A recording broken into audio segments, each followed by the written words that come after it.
মধ্যপ্রাচ্য আবারও উত্তপ্ত, আর এই উত্তেজনার কেন্দ্রে আছে দুই দেশ, ইসরায়েল ও ইরান।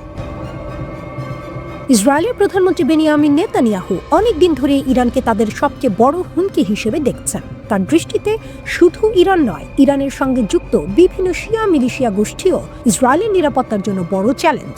লেবাননের হিজবুল্লাহ, গাজায় হামাস, সিরিয়া ও ইরাকে ইরানপন্থী সশস্ত্র গোষ্ঠী, সব মিলিয়ে একটি জটিল নেটওয়ার্ক তৈরি হয়েছে, যা ইসরায়েলের জন্য মাথা ব্যথার কারণ। এই প্রেক্ষাপটে খবর এসেছে ইসরায়েল সম্ভাব্য সামরিক হামলার একটি পরিকল্পনা অনুমোদন করেছে। আন্তর্জাতিক ভাষায় একে বলা হয় কন্টিনজেন্সি প্ল্যান, অর্থাৎ পরিস্থিতি যদি হঠাৎ নিয়ন্ত্রণের বাইরে চলে যায় তাহলে যেন সঙ্গে সঙ্গে হামলা চালানো যায় সেরকম প্রস্তুতি। এটা এখনো যুদ্ধ ঘোষণা নয়, কিন্তু এটা পরিষ্কার বার্তা ইসরায়েল প্রস্তুত। পরিকল্পনা অনুযায়ী ইরানের সামরিক অবকাঠামো, ক্ষেপণাস্ত্র ঘাঁটি এবং পারমাণবিক স্থাপনাগুলো সম্ভাব্য লক্ষ্য হতে পারে। বিশ্লেষকদের মতে নাতানজ ও ফোর্দো পারমাণবিক কেন্দ্র, ব্যালিস্টিক ক্ষেপণাস্ত্র ঘাঁটি, আইআরজিসির কমান্ড সেন্টার এবং ড্রোন উৎপাদন কেন্দ্র এসব জায়গা টার্গেটের তালিকায় থাকতে পারে। কেন এসব জায়গা গুরুত্বপূর্ণ? কারণ ইসরায়েলের দাবি ইরানের পারমাণবিক ও ক্ষেপণাস্ত্র কর্মসূচি তাদের অস্তিত্বের জন্য হুমকি। যদিও ইরান বলে আসছে তাদের পারমাণবিক কর্মসূচি শান্তিপূর্ণ এবং ক্ষেপণাস্ত্র কর্মসূচি প্রতিরক্ষামূলক। এখন আসি সামরিক দিক থেকে। বিশ্লেষকদের মতে ইসরায়েল যদি হামলা চালায় তাহলে তারা ব্যবহার করতে পারে দূরপাল্লার F-15 ও F-35 যুদ্ধ বিমান, এছাড়া স্ট্যান্ড অফ মিসাইল যেগুলো দূর থেকে নিক্ষেপ করা যায়, ড্রোন অপারেশন এবং সাইবার হামলাও হতে পারে কৌশলের অংশ। লক্ষ্য থাকবে দ্রুত আঘাত করে গুরুত্বপূর্ণ স্থাপনাগুলো অচল করে দেয়া। কিন্তু বিষয়টা এত সহজ নয়। ইরানও প্রস্তুত। ইরান বহু বছর ধরে তাদের ক্ষেপণাস্ত্র ও ড্রোন সক্ষমতা বাড়িয়েছে। তারা সরাসরি ইসরায়েলে হামলা চালাতে না পারলেও প্রক্সি গোষ্ঠীগুলোর মাধ্যমে চাপ তৈরি করতে পারে। লেবানন, সিরিয়া বা গাজা যে কোনো দিক থেকে সংঘাত ছড়িয়ে পড়তে পারে। এই পুরো পরিস্থিতিতে যুক্তরাষ্ট্রের ভূমিকা গুরুত্বপূর্ণ।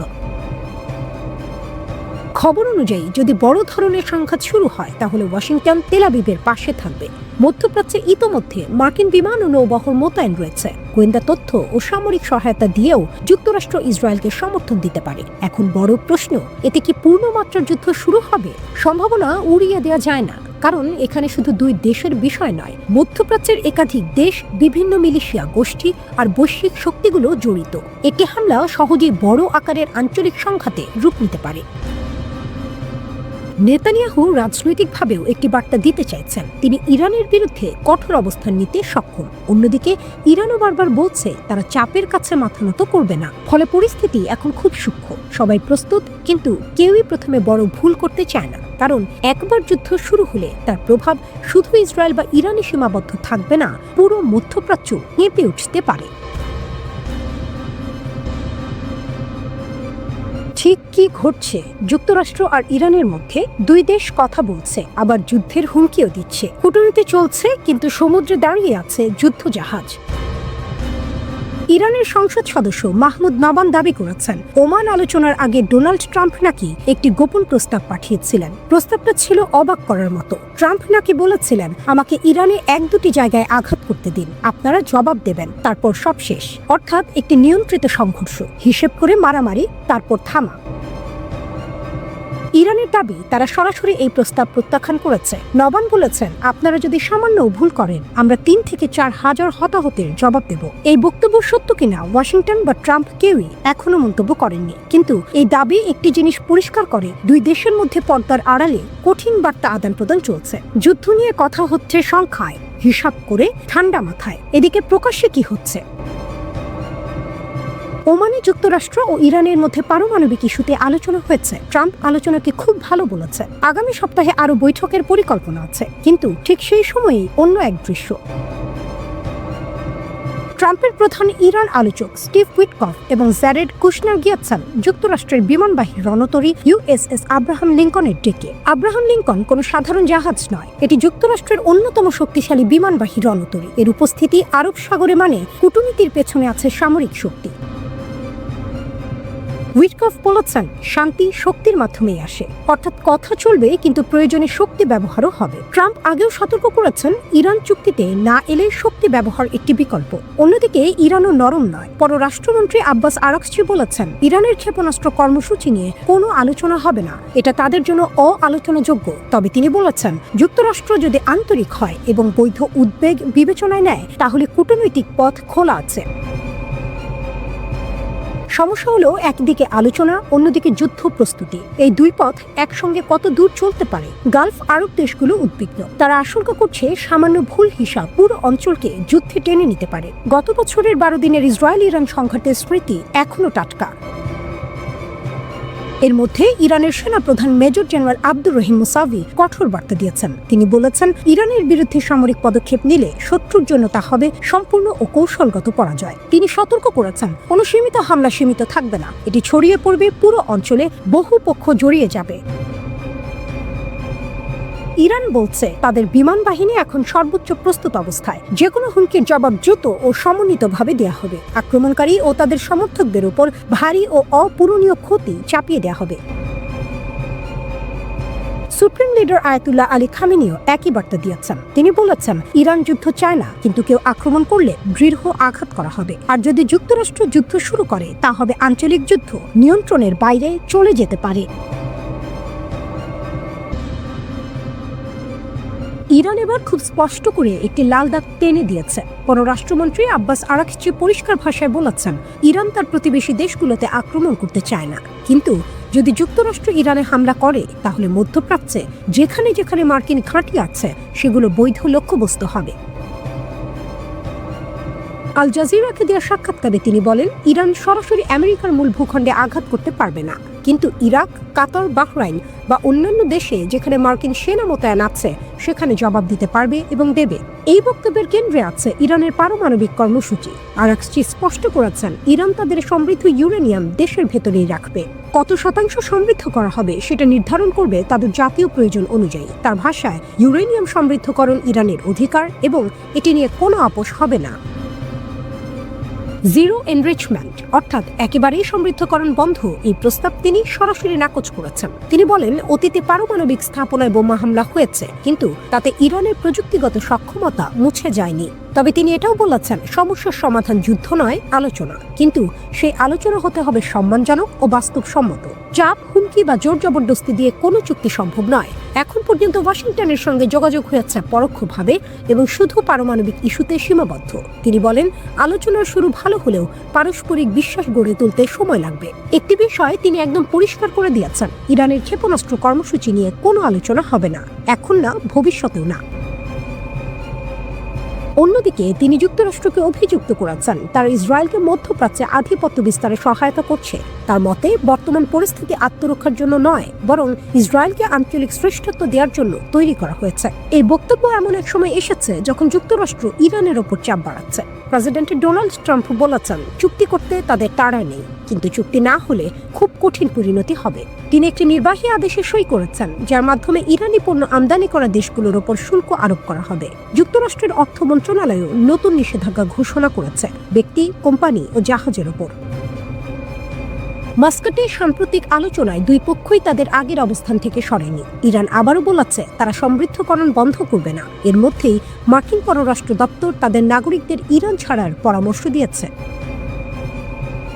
কূটনীতি চলছে, কিন্তু ঝুঁকি এখন অনেক বেশি। মধ্যপ্রাচ্যে ইরানের আশেপাশে নৌ ও বিমান বহর সহ বড় ধরনের সামরিক সমাবেশ গড়ে তোলাচ্ছে যুক্তরাষ্ট্র।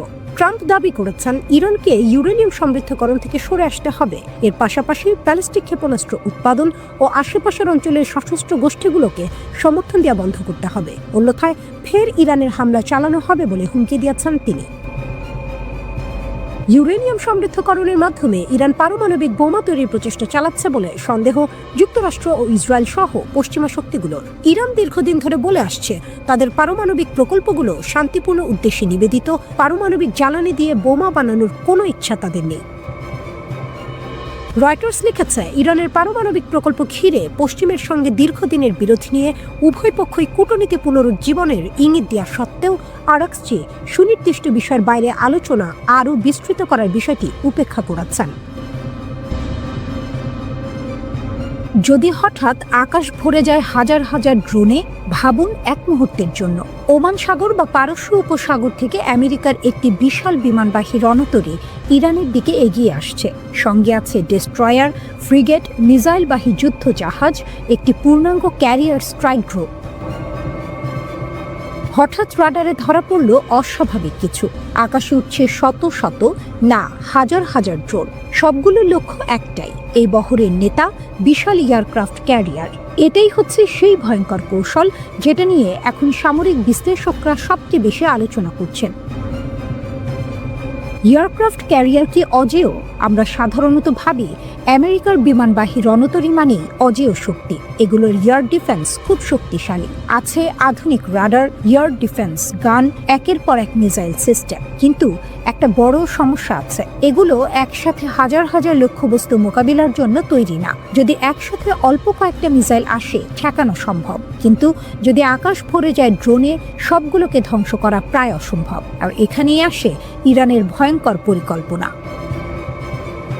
কামিকাজে ড্রোন ইরানের সবচেয়ে বড় অস্ত্র।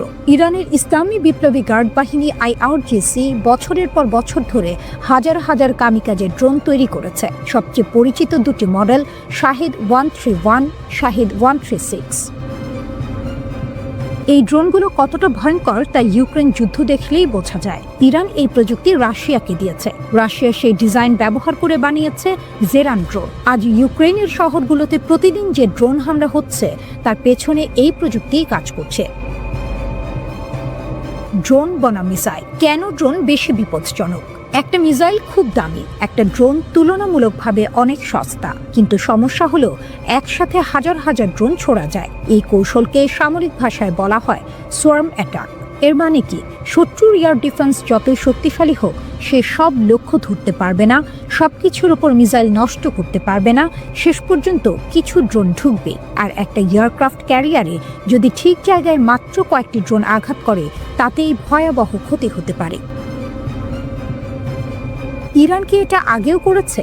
হ্যাঁ, ইরান এর আগে ইসরায়েলের দিকে একসাথে অনেক মিসাইল ছুড়েছে, বড় পরিসরে হামলা চালিয়েছে। ফিলিস্তিনি প্রতিরোধ গোষ্ঠীও একই কৌশলে ইসরায়েলের এয়ার ডিফেন্স ভেদ করতে পেরেছিল। এখন সামরিক বিশ্লেষকরা বলছেন ইরান এই একই পদ্ধতি আমেরিকার বিমানবাহী রণতরীর বিরুদ্ধে ব্যবহার করতে পারে। এই দাবি তুলেছে সামরিক বিষয়ক ওয়েবসাইট ডিফেন্স সিকিউরিটি এশিয়া। ঝুঁকিতে কত বড় সম্পদ? এই মুহূর্তে মধ্যপ্রাচ্যে রয়েছে USS আব্রাহাম লিঙ্কন এবং আসার কথা আছে USS রুজভেল্ট। প্রতিটি এয়ারক্রাফট ক্যারিয়ারের দাম কয়েক বিলিয়ন ডলার। শুধু টাকার দিক থেকেই না, এগুলো আমেরিকার সামরিক অহংকারের প্রতীক। যদি ইরান কখনো একটি ক্যারিয়ার ডুবিয়ে দেয় বা মারাত্মকভাবে ক্ষতিগ্রস্ত করে, তাহলে সেটা হবে আমেরিকার জন্য ঐতিহাসিক ধাক্কা এবং ইরানের জন্য বিশাল কৌশলগত জয়। ইরানে এক সপ্তাহে 99টি ভূমিকম্প। প্রকৃতির খেলা নাকি যুদ্ধের প্রস্তুতি? ইরান, ইসরায়েল এবং যুক্তরাষ্ট্র এই তিন দেশকে ঘিরে মধ্যপ্রাচ্যে উত্তেজনা আবার নতুন করে মাথাচাড়া দিয়েছে। ঠিক এই সময়ে সামনে আসে একটি অস্বাভাবিক তথ্য। মাত্র এক সপ্তাহে ইরানে 99টি ভূমিকম্প। আর এখান থেকেই শুরু হয় জল্পনা, গুজব আর নানা ষড়যন্ত্র তত্ত্ব। প্রশ্ন হলো, এগুলো কি স্বাভাবিক ভূমিকম্প, নাকি গোপন পারমাণবিক পরীক্ষা, নাকি যুক্তরাষ্ট্র ও ইসরায়েলের সঙ্গে সম্ভাব্য যুদ্ধের প্রস্তুতি? কি ঘটেছে ইরানে? 2026 সালের 10 থেকে 16 জানুয়ারি, মাত্র 6 দিনের মধ্যে ইরানে মোট 99টি ভূমিকম্প রেকর্ড করা হয়। এই ভূমিকম্পগুলোর মধ্যে 72টির মাত্রা ছিল 3.0 এর আশেপাশে, 21টি ছিল 3 থেকে 4 মাত্রার মধ্যে, 5টি ছিল 4 থেকে 5 মাত্রার মধ্যে এবং মাত্র একটি ভূমিকম্প ছিল 5 থেকে 6 মাত্রার, অর্থাৎ বেশিরভাগ কম থেকে মাঝারি মাত্রার ভূমিকম্প। কোন কোন এলাকায় ভূমিকম্প হয়েছে? এই ভূমিকম্পগুলো কোনো একটি জায়গায় সীমাবদ্ধ ছিল না, বরং একাধিক প্রদেশে ছড়িয়ে পড়ে। খুসান 18টি, ইয়াজদ 13টি, কেরমান, দক্ষিণ খোরাসান প্রতিটিতে 7টি করে। এই বিস্তৃত ভৌগোলিক ছড়ানো বিষয়টি গুরুত্বপূর্ণ, কারণ যদি এটা কোনো গোপন বিস্ফোরণ হতো, তাহলে সাধারণত একটি নির্দিষ্ট এলাকায় সীমাবদ্ধ থাকত। ইস্পাহান কেন এত গুরুত্বপূর্ণ? এখানেই শুরু হয় রাজনৈতিক বার্তা। ইস্পাহান প্রদেশে রয়েছে ইরানের গুরুত্বপূর্ণ পারমাণবিক স্থাপনা। এই জায়গায় রয়েছে গবেষণা রিঅ্যাক্টর, পারমাণবিক ল্যাব, জ্বালানি প্রস্তুত কেন্দ্র। আর এখানেই সমস্যা। 2025 সালের জুন মাসে যুক্তরাষ্ট্র দাবি করেছিল তারা ইরানের 3টি পারমাণবিক স্থাপনায় হামলা চালিয়েছে, যার একটি ছিল ইস্পাহান। সেই অভিযানের নাম ছিল অপারেশন মিডনাইট হ্যামার। তাই এখন যখন ইস্পাহানের আশেপাশে ভূমিকম্প হচ্ছে, তখন সন্দেহ আরো বেড়ে যাচ্ছে। ট্রাম্প বনাম ইরান, হত্যার হুমকি ও যুদ্ধের ভাষা। এই ভূমিকম্পের খবর এমন এক সময় এসেছে যখন রাজনৈতিক উত্তেজনা চরমে। ডোনাল্ড ট্রাম্প হুঁশিয়ারি দিয়েছেন, আমাকে হত্যা করা হলে ইরানকে পৃথিবীর মানচিত্র থেকে মুছে দেওয়া হবে। অন্যদিকে ইরান বলেছে, খামেনিকে আঘাত করলে হাত কেটে নেওয়া হবে। এ ধরনের ভাষা সাধারণত যুদ্ধের আগের সময়েই শোনা যায়। ইসরায়েলের ভূমিকম্প আরো সন্দেহ। 14 জানুয়ারি ইসরায়েলে 4.2 মাত্রার ভূমিকম্প হয়। এর কেন্দ্র ছিল ডিমোনা পারমাণবিক স্থাপনার কাছাকাছি। এই ঘটনাও নতুন প্রশ্ন তোলে। ডিমোনা ইসরায়েলের গোপন পারমাণবিক কর্মসূচির কেন্দ্র বলে মনে করা হয়। সেখানে আগে থেকেই নিরাপত্তা মহড়া চলছিল। ভূমিকম্পের পর সাইরেন বেজে ওঠে, আতঙ্ক ছড়িয়ে পড়ে। কিছু বিশ্লেষক দাবি করেন ইসরায়েল হয়তো পারমাণবিক কার্যকলাপ বাড়াচ্ছে, যদিও এর কোনো প্রমাণ এখনো নেই। তাহলে সত্যিটা কি? এখন সবচেয়ে গুরুত্বপূর্ণ প্রশ্ন, এগুলো কি প্রকৃতির স্বাভাবিক ঘটনা নাকি গোপন সামরিক তৎপরতা? ভূতাত্ত্বিকদের মতে ইরান ও ইসরায়েল দুটোই ভূমিকম্প প্রবণ এলাকায় অবস্থিত। ছোট ছোট ভূমিকম্প একসাথে হওয়াকে বলা হয় সাইসমিক স্টর্ম। এটি অনেক সময় স্বাভাবিকভাবেই ঘটে, কিন্তু রাজনীতি যখন উত্তপ্ত থাকে তখন প্রতিটি প্রাকৃতিক ঘটনাও রাজনৈতিক অর্থ পেয়ে যায়। কিন্তু এখন পর্যন্ত কোনো প্রমাণ নেই যে এই ভূমিকম্পগুলো পারমাণবিক পরীক্ষা বা যুদ্ধ প্রস্তুতির ফল। মধ্যপ্রাচ্যে আবারও যুদ্ধের আশঙ্কা ঘনীভূত হচ্ছে। যুক্তরাষ্ট্র, ইসরায়েল আর ইরান, এই তিন পক্ষকে ঘিরে এমন এক উত্তেজনা তৈরি হয়েছে যেখানে সামান্য ভুল হিসাব থেকেই শুরু হতে পারে আরেকটি বড় যুদ্ধ। ইরানের বিপ্লবী গার্ড বাহিনী IRGC এর প্রধান commander major general Mohammad Pakpour সরাসরি সতর্কবার্তা দিয়েছেন যুক্তরাষ্ট্র ও ইসরায়েলকে। ইরানের রাষ্ট্রীয় টেলিভিশন প্রেস টিভিতে তিনি বলেন, ইরানের সেনারা এখন সর্বোচ্চ সতর্কতায় আছে আর তাদের হাত ট্রিগারে। যদি কোনো হামলা হয়, ইরান 1 সেকেন্ডও দেরি করবে না। পাকপুর বলেন, যুক্তরাষ্ট্র আর ইসরায়েল যেন ইতিহাস থেকে শিক্ষা নেয়। তিনি ইঙ্গিত দেন আগের 12 দিনের যুদ্ধে যেখানে শত্রুপক্ষ বড় ক্ষতির মুখে পড়েছিল। তার ভাষায়, যদি আবার কোনো ভুল হিসাব করা হয় তাহলে শাস্তি হবে আরও বেশি যন্ত্রণাদায়ক, আর এমন হবে যার জন্য পরে শুধু অনুশোচনা ছাড়া কিছুই থাকবে না। তিনি আরও বলেন, ইরান আগের যে কোনো সময়ের তুলনায় এখন অনেক বেশি শক্তিশালী প্রতিরক্ষা ব্যবস্থা গড়ে তুলেছে। দেশের সীমান্ত রক্ষা, আকাশ প্রতিরক্ষা আর পাল্টা হামলার ক্ষমতা সবই এখন অভূতপূর্ব পর্যায়ে। হঠাৎ এত কড়া ভাষা কেন? এর পেছনে বড় কারণ ডোনাল্ড ট্রাম্প। ইরানের পররাষ্ট্রমন্ত্রী আব্বাস আরাগচি সম্প্রতি ট্রাম্পের বক্তব্যের তীব্র সমালোচনা করেছেন। তিনি বলেছেন, ট্রাম্পের কথাবার্তা এই মুহূর্তে উস্কানিমূলক ও দায়িত্বজ্ঞানহীন। আরাগচির দাবি, ট্রাম্পের লাগাতার হুমকি আসলে উগ্রপন্থী গোষ্ঠীগুলোকে আরও সাহস দিচ্ছে। এই বক্তব্যগুলো সন্ত্রাসী নেটওয়ার্কগুলোর জন্য এক ধরনের মোটিভেশন হয়ে উঠছে। এর আগেও ইরানের এক শীর্ষ সামরিক কর্মকর্তা সরাসরি ওয়াশিংটনকে সতর্ক করে দিয়েছিলেন, ইরানের সর্বোচ্চ নেতা আয়াতুল্লাহ আলী খামেনির বিরুদ্ধে কোনো পদক্ষেপ নিলে তার ফল ভয়াবহ হবে।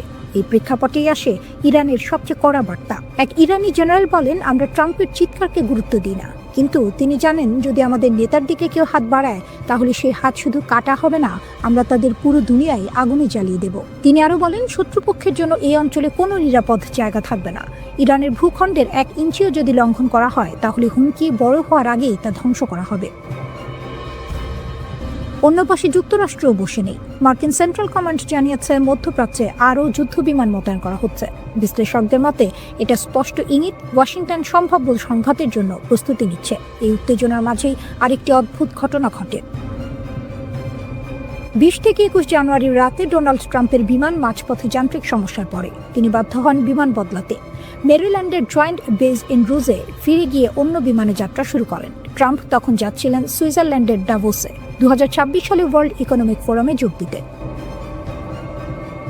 এই ঘটনার কয়েক ঘন্টা আগে ট্রাম্প ইরানকে আবার হুঁশিয়ারি দিয়েছিলেন। তার ভাষায়, যদি কিছু ঘটে পুরো দেশটাই উড়িয়ে দেওয়া হবে। আমার খুব কঠোর নির্দেশ আছে, কিছু হলেই তারা পৃথিবীর মানচিত্র থেকে মুছে যাবে। একদিকে ইরান বলছে তারা প্রস্তুত, ট্রিগারে হাত।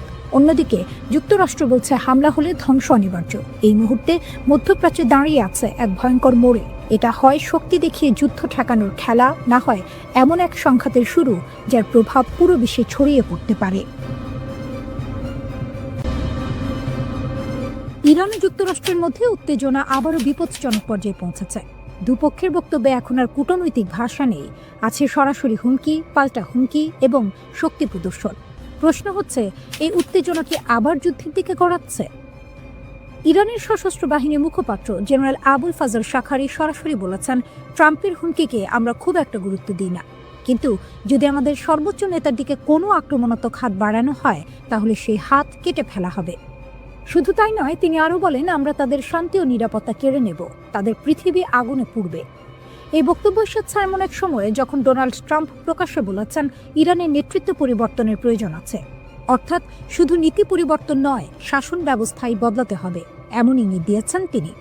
ইরান এই মন্তব্যকে সরাসরি শাসক গোষ্ঠীর ওপর আঘাত হিসেবে দেখছেন। ট্রাম্প দাবি করেছেন ইরানে ৮০০-এর বেশি মানুষকে ফাঁসি দেওয়ার পরিকল্পনা ছিল। যুক্তরাষ্ট্র কড়া বার্তা দেওয়ার পর তেহরান সেই পরিকল্পনা থেকে সরে আসে। ট্রাম্প বলেন, আমরা জানিয়ে দিয়েছিলাম এটা হলে খুব খারাপ দিন আসবে। এরপর তারা কাউকে ফাঁসি দেয়নি। তবে তিনি এটাও বলেছেন, ভবিষ্যতে কি হবে সেটা বলা যায় না। অর্থাৎ সামরিক বিকল্প এখনও পুরোপুরি বন্ধ নয়। এই উত্তেজনার মূল কারণ শুরু হয় গত বছরের ২৮ ডিসেম্বর। ইরানে অর্থনৈতিক সংকট, মুদ্রার ব্যাপক পতন ও বেকারত্বের কারণে দেশ জুড়ে বিক্ষোভ শুরু হয়।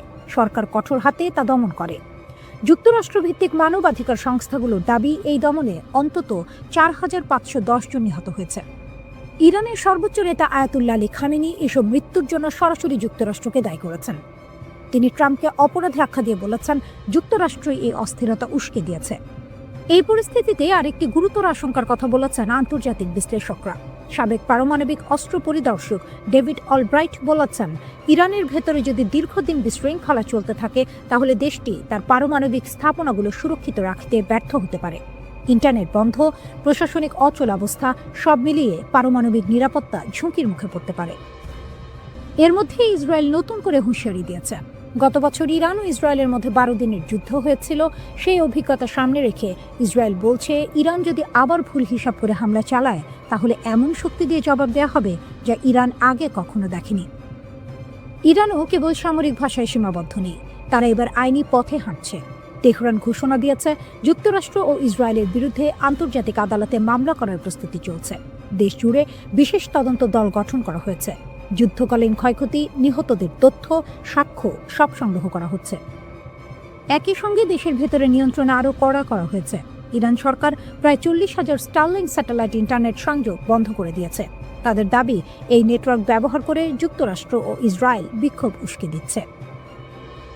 ইরান বলছে, এই লড়াই শুধু ইরানের নয়, পুরো মধ্যপ্রাচ্যের।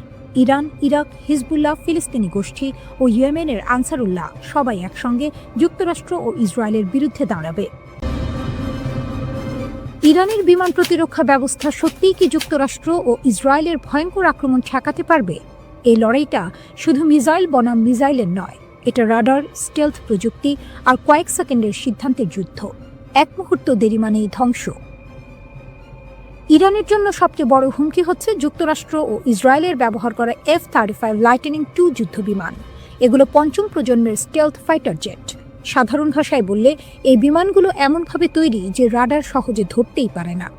শত্রু দেশের আকাশসীমার ভেতরে অনেক দূর ঢুকে পড়ার পরেও অনেক সময় এগুলোর অস্তিত্ব ধরা পড়ে না। ২০২৪ সালের অক্টোবরে ইসরায়েল যখন ইরানের গুরুত্বপূর্ণ সামরিক স্থাপনায় হামলা চালায়, তখন আন্তর্জাতিক বিভিন্ন রিপোর্টে বলা হয়, ইসরায়েলি যুদ্ধবিমানগুলো ইরানের আকাশ প্রতিরক্ষা এড়িয়ে সরাসরি লক্ষ্যবস্তুতে আঘাত হানে। এখানেই ইরানের সবচেয়ে বড় চ্যালেঞ্জ, এই অদৃশ্য শত্রুকে কিভাবে সময়মতো শনাক্ত করা যাবে। দীর্ঘদিন ধরে ইরানের আকাশ প্রতিরক্ষার মূল ভরসা ছিল রাশিয়ার দেয়া S-300 PMU-2 সিস্টেম। এটি অনেক দূর থেকে শত্রু বিমান বা মিসাইল শনাক্ত করতে পারে। কিন্তু ২০২৪ সালের শেষ দিকে ইসরায়েলের নির্ভুল হামলায় এই S-300 সিস্টেমের শেষ সক্রিয় ব্যাটারিগুলো ধ্বংস হয়ে যায় বলে দাবি করা হয়। এর ফলে ইরানের আকাশ প্রতিরক্ষায় বড় ধরনের ফাঁক তৈরি হয়। এই ঘটনাই দেখিয়ে দেয় পুরনো রুশ প্রযুক্তি আধুনিক পশ্চিমা ইলেকট্রনিক যুদ্ধ আর স্মার্ট মিসাইলের সামনে কতটা দুর্বল। এরপর ইরান সামনে আনে তাদের নিজস্ব তৈরি ব্যবস্থা বাভার 373। ইরানের দাবি, এই সিস্টেম রাশিয়ার S-400 কিংবা আমেরিকার প্যাট্রিয়ট সিস্টেমের সমতুল্য। এতে ব্যবহার করা হয় সাইয়াদ 4B মিসাইল, যার পাল্লা নাকি ৩০০ কিলোমিটারের বেশি, এবং এটি অনেক উঁচুতে থাকা লক্ষ্যবস্তু ধ্বংস করতে পারে। ইরানি কর্মকর্তারা আরও দাবি করেন, বাভার 373 স্টেলথ বিমানও শনাক্ত করতে পারে। তবে বাস্তব যুদ্ধে, বিশেষ করে পূর্ণমাত্রার সংঘর্ষে এই দাবি এখনও পরীক্ষিত নয়। তবুও বর্তমানে এই সিস্টেমে ইরানের আকাশ রক্ষার মূল ভরসা। লং রেঞ্জ সিস্টেমের পাশাপাশি আছে মাঝারি পাল্লার 15তম খোরদাত প্রতিরক্ষা ব্যবস্থা। এটি একসাথে একাধিক লক্ষ্যবস্তুতে আঘাত হানতে পারে। এর রাডার প্রায় 150 কিলোমিটার দূর থেকে যুদ্ধবিমান ও ক্রুজ মিসাইল শনাক্ত করতে সক্ষম। সবচেয়ে বড় সুবিধা হলো এটি খুব দ্রুত অবস্থান বদলাতে পারে, ফলে শত্রুর জন্য এটিকে টার্গেট করা কঠিন হয়ে যায়। কিন্তু সমস্যা এখানেই শেষ নয়। আজকের যুদ্ধে শুধু ওপর দিয়ে আসা বিমান নয়, নিচু দিয়ে উড়ে আসা ক্রুজ মিসাইলও ভয়ঙ্কর হুমকি। এগুলো রাডার এড়িয়ে পাহাড়, ভবনের আড়াল ধরে এগোয়। এসব ঠেকাতে ইরান ব্যবহার করছে টর M1 এবং আজারাক নামের স্বল্প পাল্লার প্রতিরক্ষা ব্যবস্থা। কিন্তু যদি একসাথে অনেক মিসাইল ছোড়া হয়, তাহলে এই সিস্টেমগুলো চাপ সামলাতে ব্যর্থ হতে পারে। আরেকটি বড় দিক হলো আধুনিক যুদ্ধ শুধু অস্ত্রের নয়, চোখ অন্ধ করার যুদ্ধ। যুক্তরাষ্ট্র ও ইসরায়েলের রয়েছে অত্যাধুনিক ইলেকট্রনিক ওয়ারফেয়ার প্রযুক্তি, যা রাডার জ্যাম বা বিভ্রান্ত করতে পারে। ইরান এর জন্য অ্যান্টি জ্যামিং প্রযুক্তিতে বিনিয়োগ করেছে। ইরানের পাশে রাশিয়া শক্ত ঢাল নাকি নীরব চাল? সামনে কি করবে যুক্তরাষ্ট্র ও ইসরায়েল? ইরানের চারপাশে চাপ বাড়ছে। যুক্তরাষ্ট্রের যুদ্ধ বিমানবাহী রণতরী এগিয়ে যাচ্ছে অঞ্চলের দিকে, আর ঠিক এই সময়েই ইরানের পাশে শক্ত ঢালের মতো দাঁড়িয়ে গেছে রাশিয়া। প্রশ্ন উঠছে, ইরানকে রক্ষা করতে ঠিক কি করেছে মস্কো, আর এর জবাবে যুক্তরাষ্ট্র ও ইসরায়েল কি করতে পারে? ইরান অভ্যন্তরীণ আন্দোলন, অর্থনৈতিক সংকট আর আন্তর্জাতিক চাপ সবকিছু একসঙ্গে মোকাবিলা করেছে। এই সুযোগেই মার্কিন প্রেসিডেন্ট ডোনাল্ড ট্রাম্প একাধিকবার ইরানের বিরুদ্ধে সামরিক হামলার হুমকি দিয়েছেন, কিন্তু হঠাৎ করেই সেই সিদ্ধান্ত আপাতত স্থগিত রাখা হয়েছে। এটা কি শান্তির ইঙ্গিত নাকি বড় ঝড় আসার আগের নিস্তব্ধতা? এই প্রশ্ন আরো জোরালো হয় যখন যুক্তরাষ্ট্র হঠাৎ করে কাতারে অবস্থিত তাদের সবচেয়ে গুরুত্বপূর্ণ সামরিক ঘাঁটি আল উদেইদ থেকে কিছু উচ্চ পর্যায়ের কর্মকর্তাকে সরিয়ে নেয়। এই সিদ্ধান্তের পরই ইরানে উত্তেজনা ছড়িয়ে পড়ে, কারণ দীর্ঘদিন ধরে ট্রাম্প প্রশাসন ইরানের বিরুদ্ধে সরাসরি সামরিক হামলার কথা বলে আসছিল। এদিকে সৌদি আরব, কাতার, মিশর সহ একাধিক উপসাগরীয় দেশ যুক্তরাষ্ট্রকে স্পষ্ট বার্তা দিয়েছে, ইরানে হামলা হলে পুরো মধ্যপ্রাচ্য আগুনে জ্বলে উঠবে। শুধু তাই নয়, এর বড় ধাক্কা আসবে মার্কিন অর্থনীতিতেও। বিশ্লেষকদের মতে যুক্তরাষ্ট্র যদি ইরানে হামলা চালায়, তাহলে তেহরান চুপ করে বসে থাকবে না। মধ্যপ্রাচ্যে থাকা মার্কিন সামরিক ঘাঁটিগুলোতে পাল্টা হামলা চালাতে পারে ইরান। পাশাপাশি বিশ্বের অন্যতম গুরুত্বপূর্ণ জ্বালানি রুট হরমুজ প্রণালী বন্ধ করে দেওয়ার ক্ষমতাও রয়েছে তাদের হাতে, যার প্রভাব পড়বে বিশ্ব জুড়ে তেলের বাজারে।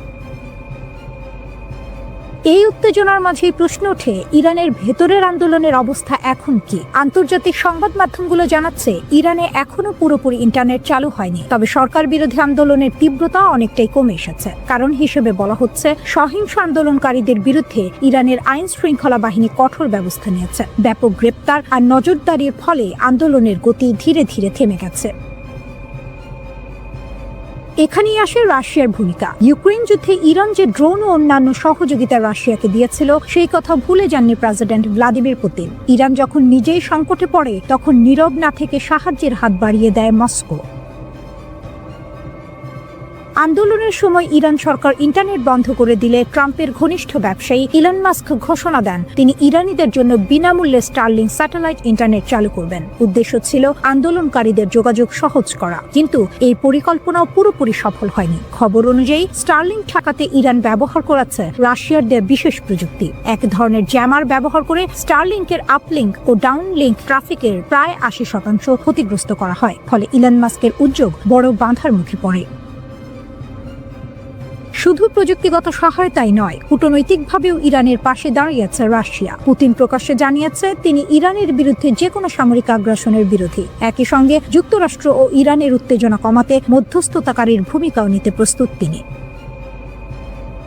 সবচেয়ে গুরুত্বপূর্ণ বিষয় হলো রাশিয়া ও ইরানের মধ্যে থাকা কৌশলগত সামরিক ও অর্থনৈতিক চুক্তি। এই চুক্তির মাধ্যমে দীর্ঘমেয়াদে ইরানকে সহায়তা দেওয়ার প্রতিশ্রুতি দিয়েছে মস্কো। আয়াতুল্লাহ আলী খামেনির নেতৃত্বাধীন ইরানের সঙ্গ থেকে সরে আসার কোনো ইঙ্গিত এখনো দেননি পুতিন। সব মিলিয়ে বলা যায়, রাশিয়া সরাসরি যুদ্ধে নামেনি, কিন্তু প্রযুক্তি, কূটনীতি ও কৌশলগত অবস্থান দিয়ে ইরানের জন্য এক ধরনের নীরব ঢাল তৈরি করেছে। একটি উত্তপ্ত আগ্নেয়গিরি, ভেতরে জমে আছে ক্ষোভ, অসন্তোষ আর রাগ। আর সেই আগুনে ঘি ঢালছে বিদেশি শক্তিগুলো, এমনটাই দাবি করছে ইরান সরকার। ইরানের সাম্প্রতিক যে আন্দোলন শুরু হয়েছে, তা প্রথমে ছিল তুলনামূলক শান্তিপূর্ণ। মানুষ রাস্তায় নেমেছিল নিজেদের দাবি নিয়ে, কিন্তু সময় গড়ানোর সঙ্গে সঙ্গে সে আন্দোলন সহিংস রূপ নিতে শুরু করে। বিভিন্ন শহরে সরকারি ভবন, অবকাঠামো এবং নিরাপত্তা বাহিনীর ওপর হামলার ঘটনা ঘটে।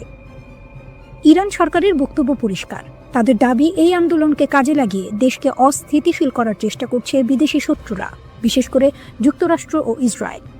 ইরানের সর্বোচ্চ নেতা আয়াতুল্লাহ আলী খামেনি এই মুহূর্তে সবচেয়ে বড় চাপে আছেন। তিনি একজন কঠোর শাসক, এটা সত্য। তার শাসন ব্যবস্থায় ব্যক্তিকেন্দ্রিক ক্ষমতার প্রভাব প্রবল, কিন্তু একই সঙ্গে তিনি অভিজ্ঞ ও লড়াকু রাজনীতিবিদও। ইরানের বিপ্লব, যুদ্ধ, নিষেধাজ্ঞা সব ঝড় পেরিয়েই তিনি এখানে পৌঁছেছেন। এখন পুরো জনস্রোতের বিপরীতে দাঁড়িয়ে একাই লড়াই করছেন খামেনি। এই অবস্থায় বিক্ষোভ নিয়ন্ত্রণে নামানো হয়েছে বিশেষ নিরাপত্তা অভিযান। ইরানের আইনশৃঙ্খলা বাহিনী ফারাজা দাবি করেছে, দক্ষিণাঞ্চলীয় বন্দর নগরী বুশেহর থেকে প্রায় ৬০০টি অস্ত্র উদ্ধার করা হয়েছে। এই অস্ত্রগুলো নাকি পাচার করা হচ্ছিল রাজধানী তেহরানে। ফারাজার মতে, যদি এসব অস্ত্র তেহরানে পৌঁছাতো তাহলে বড় ধরনের নগরযুদ্ধ এবং ভয়াবহ প্রাণহানি ঘটতে পারত। এই অভিযানে অন্তত ২ জন সন্ত্রাসীকে গ্রেপ্তার করা হয়েছে বলেও জানানো হয়। একই সঙ্গে ইরানের গোয়েন্দা সংস্থাগুলো আরও একটি গুরুতর দাবি করেছে। তারা বলছে, একটি সশস্ত্র সন্ত্রাসী চক্রকে শনাক্ত ও ভেঙে দেওয়া হয়েছে, যারা সাধারণ মানুষ ও নিরাপত্তা বাহিনীর সদস্যদের হত্যা করার পরিকল্পনা করছিল। আধা সরকারি সংবাদ সংস্থা তাসনিম জানিয়েছে, এই চক্রটি নাকি ইসরায়েলের গোয়েন্দা সংস্থা মোসাদ দ্বারা প্রশিক্ষিত ছিল। তাদের নগরযুদ্ধের বিশেষ প্রশিক্ষণ দেওয়া হয়েছিল। ইরানি গণমাধ্যমের দাবি অনুযায়ী এই সন্ত্রাসীরা সাম্প্রতিক বিক্ষোভকে ঢাল হিসেবে ব্যবহার করে রাজধানীর বিভিন্ন এলাকায় সশস্ত্র হামলা চালায়। তাদের হাতে ছিল AK-47 রাইফেল, শর্টগান এবং অন্যান্য আগ্নেয়াস্ত্র। নিরাপত্তা বাহিনীর প্রকাশিত ছবিতে দেখা যায়, সন্ত্রাসীরা একে অপরের সঙ্গে যোগাযোগের জন্য স্যাটেলাইট ফোন ব্যবহার করছিল। ইরানের দাবি, এই অস্ত্র ও প্রযুক্তির মাধ্যমেই তারা সমন্বিত হামলা চালিয়ে পরিস্থিতি আরও ভয়াবহ করার চেষ্টা করেছিল। আরও গুরুতর অভিযোগ হলো, এই চক্র নাকি সামরিক ও পুলিশ সদর দপ্তরে হামলা চালিয়ে সেখান থেকে অস্ত্র লুট করে এবং সেগুলো অন্য দাঙ্গাকারীদের মধ্যে বিতরণ করেছিল। উদ্দেশ্য ছিল একটাই, শহরের ভেতরে সহিংসতা নিয়ন্ত্রণের বাইরে নিয়ে যাওয়া। ইরান সরকার বরাবরই বলে আসছে, এই অস্থিরতার পেছনে বিদেশি শক্তির হাত রয়েছে। তারা যুক্তরাষ্ট্র ও ইসরায়েলকে সরাসরি দায়ী করছে। এমনকি সাবেক মার্কিন পররাষ্ট্রমন্ত্রী মাইক পম্পেওর একটি সামাজিক যোগাযোগ মাধ্যমের পোস্টের কথাও তুলে ধরা হয়েছে, যেখানে ইরানের রাস্তায় বিক্ষোভকারীদের পাশে মোসাদ এজেন্টদের উপস্থিতির ইঙ্গিত দেওয়া হয়েছিল বলে দাবি করছে ইরানি পক্ষ। এছাড়াও ফার্সি ভাষায় প্রকাশিত কিছু অনলাইন বার্তায় বিক্ষোভকারীদের রাস্তায় নামার আহ্বান জানানো হয়েছিল, যেগুলো মোসাদের সঙ্গে যুক্ত বলে দাবি ইরানের। ইরানের বিপ্লবী গার্ডের জেনারেল মোহসিন রেজাই এক ভয়ঙ্কর হুমকি দিয়েছেন। তিনি সরাসরি মার্কিন প্রেসিডেন্ট ডোনাল্ড ট্রাম্পকে লক্ষ্য করে বলেছেন, ট্রাম্প বলেছেন তার হাত পিস্তলের ট্রিগারে, আমরা তার হাত এবং আঙুল কেটে ফেলব। প্রকাশ্যে তিনি এই হুমকি দিয়েছেন। জেনারেল রেজাই আরও বলেন, যদি যুক্তরাষ্ট্র হামলা চালায়, ইরান তখন পর্যন্ত কোনো যুদ্ধবিরতি মেনে নেবে না যতক্ষণ না তার লক্ষ্য পূর্ণ হয়। তিনি স্পষ্ট করে বলেন, যদি যুদ্ধ এগোতে থাকে, যুদ্ধবিরতি নিয়ে কোনো আলোচনা হবে না।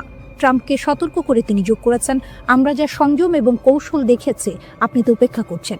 এখনই থামুন, পিছিয়ে যান, না হলে মধ্যপ্রাচ্যে আপনার কোনো ঘাঁটি নিরাপদ থাকবে না।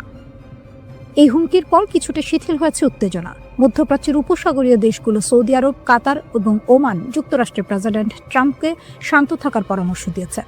পাকিস্তানে নিযুক্ত ইরানের রাষ্ট্রদূত জানিয়েছেন, ট্রাম্প নিজে ইরানকে বলেছেন যে তার কোনো হামলার পরিকল্পনা নেই। তবে ইরান সরকার এই আশ্বাস পুরোপুরি বিশ্বাস করছে না, কারণ গত বছরের পারমাণবিক আলোচনা চলাকালীন যুক্তরাষ্ট্র ও ইসরায়েল ইরানে হামলা চালিয়েছিল। ইরান ইসরায়েলের নেতাদের মধ্যে যোগাযোগেও দেখা দিয়েছে নতুন পর্ব। রাশিয়ার প্রেসিডেন্ট ভ্লাদিমির পুতিন জানুয়ারিতে ইসরায়েলের প্রধানমন্ত্রী বেনিয়ামিন নেতানিয়াহু ও ইরানের প্রেসিডেন্ট মাসুদ পেজিশকিয়ানের সঙ্গে ফোনে কথা বলেছেন। ক্রেমলিন জানিয়েছে, পুতিন মধ্যপ্রাচ্যের সামরিক সংঘাতের আশঙ্কা দেখে উত্তেজনা কমানোর জন্য মধ্যস্থতার প্রস্তাব দিয়েছেন। ক্রেমলিনের মুখপাত্র দিমিত্রি পেসকভ বলেন, এই অঞ্চলের পরিস্থিতি অত্যন্ত সংকটাপন্ন। প্রেসিডেন্ট পুতিন উত্তেজনা হ্রাসে মধ্যস্থতার প্রচেষ্টা চালাচ্ছেন। ফোন কলে পুতিন ইরান এবং ইসরায়েলের মধ্যে কৌশলগত অংশীদারিত্ব আরও শক্তিশালী করার প্রতিশ্রুতি দিয়েছেন। অন্যদিকে ইরানের প্রেসিডেন্টের দপ্তর জানিয়েছে, পেজিশকিয়ান রাশিয়ার জন্য জাতিসংঘে ইরানের সমর্থনের প্রশংসা করেছেন। ইরান রাশিয়ার একজন কৌশলগত অংশীদার হিসেবে বিবেচিত, তাই যে কোনো সংঘাত যা ইরানের প্রো মস্কো নেতৃত্বকে হুমকির মুখে ফেলতে পারে তার বিষয়ে রাশিয়া সতর্ক। এই ফোন কল রাশিয়ার প্রথম প্রকাশ্য মন্তব্য ছিল, যা ইরানের সরকারের সঙ্গে মস্কোর সরাসরি সংযোগ প্রকাশ করে। রাশিয়া ইসরায়েলের সঙ্গে সুসম্পর্ক বজায় রাখার চেষ্টা করছে, যদিও 2023 সালের গাজার ঘটনায় ইসরায়েলের কর্মকাণ্ড নিয়ে রাশিয়ার সমালোচনা সম্পর্ককে কিছুটা জটিল করেছে। পুতিনের সঙ্গে নেতানিয়াহুর ফোন কলে ক্রেমলিন জানিয়েছে মধ্যস্থতার প্রচেষ্টা চালিয়ে যাওয়ার জন্য রাশিয়া প্রস্তুত, তবে এখন পর্যন্ত কোনো নির্দিষ্ট পদক্ষেপের বিস্তারিত প্রকাশ করা হয়নি। এই পরিস্থিতিতে মধ্যপ্রাচ্যের পরিস্থিতি ঝুঁকিপূর্ণ। সৌদি আরব, কাতার ও ওমান যুক্তরাষ্ট্রের প্রেসিডেন্টকে বোঝানোর চেষ্টা করছে যে ইরানের ওপর হামলা এই অঞ্চলে মারাত্মক প্রভাব ফেলতে পারে। অন্যদিকে ইরান ট্রাম্পকে সতর্ক করে বলছে, যদি যুক্তরাষ্ট্র এগোতে চায় তাহলে কোনো ঘাঁটি নিরাপদ থাকবে না।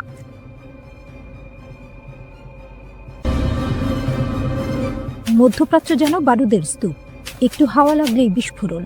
ঠিক সেই মুহূর্তে এক আঞ্চলিক শক্তি স্পষ্ট করে লাইন টেনে দিল। সেই দেশটি হল তুরস্ক। ইরানকে ঘিরে যখন উত্তেজনা চরমে, যুক্তরাষ্ট্রের প্রেসিডেন্ট ডোনাল্ড ট্রাম্প প্রকাশ্যে ইরানের বিক্ষোভকারীদের সমর্থন জানাচ্ছেন, তখন তুরস্ক বলছে, ইরানের বিরুদ্ধে কোনো সামরিক অভিযান আমরা সমর্থন করি না, একদমই না। তুরস্কের পররাষ্ট্রমন্ত্রী হাকান ফিদান সরাসরি সতর্ক করে বলেছেন, শক্তি ব্যবহার করলে সংকট কমবে না, বরং আরও গভীর হবে। তার ভাষায়, ইরানের সমস্যার সমাধান ইরানের ভেতর থেকেই আসতে হবে, বাইরে থেকে বোমা বা হুমকি দিয়ে নয়। ইরানে যদি বাইরের শক্তি সামরিক হস্তক্ষেপ করে তাহলে কি হবে? তুরস্ক বলছে, পুরো অঞ্চলটাই অস্থিতিশীল হয়ে পড়বে।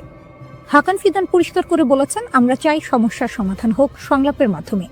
ইরানে ব্যাপক অস্থিরতা হলে সেটা এই অঞ্চলের সহ্য ক্ষমতার বাইরে চলে যাবে, তাই আমরা কূটনৈতিক চেষ্টা চালিয়ে যাব। যুক্তরাষ্ট্র ও ইরান মধ্যস্থতাকারী হোক বা সরাসরি আলোচনায় নিজেদের মধ্যে বিষয়টা মেটা। এই বক্তব্যটা খুব গুরুত্বপূর্ণ, কারণ তুরস্ক শুধু মুখে মুখে নয়, বাস্তব কূটনীতিতেও মধ্যস্থতার ভূমিকা নিতে চায়। অন্যদিকে তেহরানও চুপ নেই। ইরানের পররাষ্ট্রমন্ত্রী আব্বাস আরাকচি জাতিসংঘে চিঠি দিয়ে বলেছেন, ইরানের অভ্যন্তরীণ বিষয়ে যে কোনো বিদেশি হস্তক্ষেপ তারা প্রত্যাখ্যান করে। তার দাবি, শান্তিপূর্ণ বিক্ষোভকে বাইরে থেকে নাশকতার দিকে ঠেলে দেওয়া হচ্ছে। তিনি যুক্তরাষ্ট্রের মানবাধিকার বিষয়ক বক্তব্যেরও কড়া সমালোচনা করেছেন। ইরানের বার্তা স্পষ্ট, দেশের সার্বভৌমত্ব ও সীমান্ত রক্ষায় তারা কোনো ছাড় দেবে না।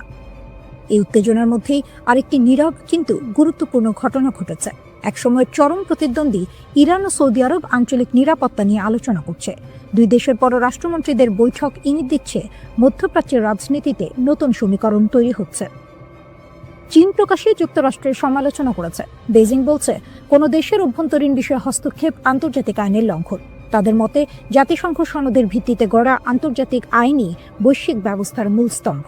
শক্তিধর দেশগুলো যদি এই আইন মানতে ব্যর্থ হয়, তাহলে পৃথিবী আবার জঙ্গলের আইনে ফিরে যাবে। রাশিয়াও একই সুরে কথা বলছে।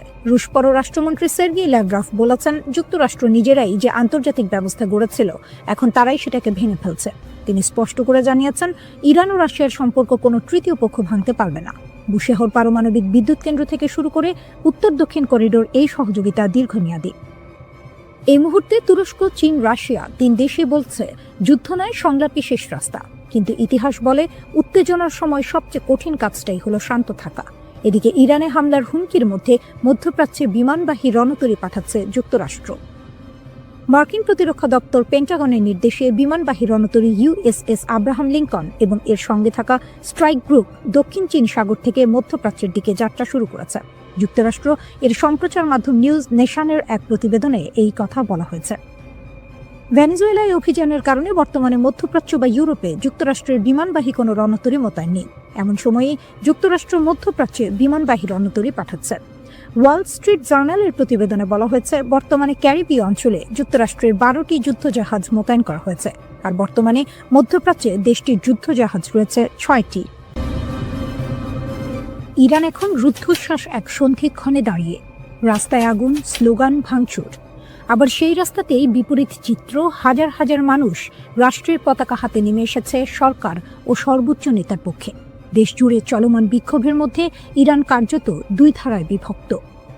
সরকারপন্থী সমাবেশে অংশ নেওয়া অনেকেই বলছেন, তারা শুরুতে বিক্ষোভে ছিলেন, কিন্তু পরিস্থিতি যখন নিয়ন্ত্রণের বাইরে যেতে শুরু করে তখন তারা সরে দাঁড়ান। তাদের ভাষায় এটা আর প্রতিবাদ নেই, এটা বিশৃঙ্খলা। সেই বিশৃঙ্খলার মুখে তারা নিজেদের দায়িত্ব মনে করছেন দেশকে রক্ষা করা।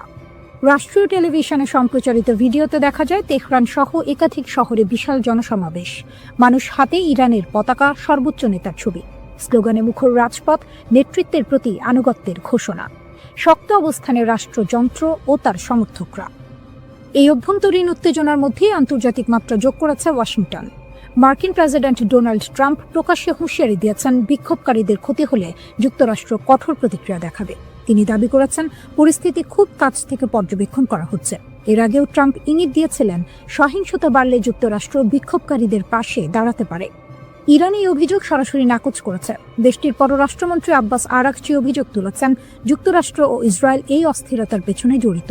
তার দাবি শান্তিপূর্ণ আন্দোলনকে সহিংসতার দিকে ঠেলে দেওয়ার চেষ্টা চলছে। একই সুরে কথা বলেছেন প্রভাবশালী রাজনীতিক আলী লারিজানিও। তাদের বক্তব্য, ভিতরের দুর্বলতাকে কাজে লাগিয়ে দেশকে অস্থিতিশীল করার চেষ্টা হচ্ছে। সর্বোচ্চ নেতা আয়াতুল্লাহ আলী খামেনি এক বিরল ভাষণে কঠোর অবস্থান স্পষ্ট করেছেন।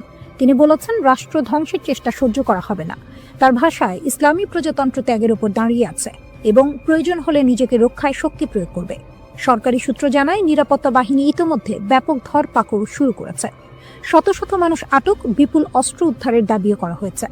এই পরিস্থিতিতে ট্রাম্পের একটি সামাজিক যোগাযোগ মাধ্যম পোস্ট নতুন করে উত্তেজনা বাড়িয়েছে। সেখানে তিনি লিখেছেন, ইরান হয়তো আগে কখনো এত কাছ থেকে স্বাধীনতাকে দেখেনি। তিনি বলেন, যুক্তরাষ্ট্র সাহায্য করতে প্রস্তুত।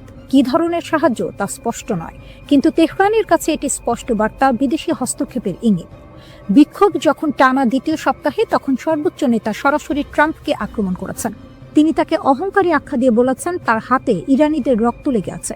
তিনি সতর্ক করেন, ইতিহাস বলে ক্ষমতার শীর্ষেই অনেক শাসকের পতন ঘটে। ইরানের রাষ্ট্রীয় গণমাধ্যমে দাবি করা হচ্ছে বিদেশি শক্তির মদদে পরিকল্পিত অস্থিরতা তৈরি করা হয়েছে। তাসনিম নিউজ জানিয়েছে 200 জনের বেশি সন্ত্রাসী সংগঠক আটক হয়েছে। গ্রেনেড থেকে শুরু করে আগ্নেয়াস্ত্র, বড় ধরনের অস্ত্র ভাণ্ডার উদ্ধারের কথাও বলা হয়েছে। এর ফলে বিক্ষোভের তীব্রতা কমেছে। আইআরজিসিকে সর্বোচ্চ সতর্কতায় রাখা হয়েছে। সাধারণ সেনাবাহিনীর বদলে এই বাহিনীর ওপরই ভরসা করছেন সর্বোচ্চ নেতা, কারণ তাদের আনুগত্য প্রশ্নাতীত। একই সঙ্গে সক্রিয় করা হয়েছে ভূগর্ভস্থ ক্ষেপণাস্ত্র ঘাঁটি। বার্তা স্পষ্ট, ইরান প্রস্তুত দুই দিকেই। ভিতরের একদিকেই সর্বনাশ।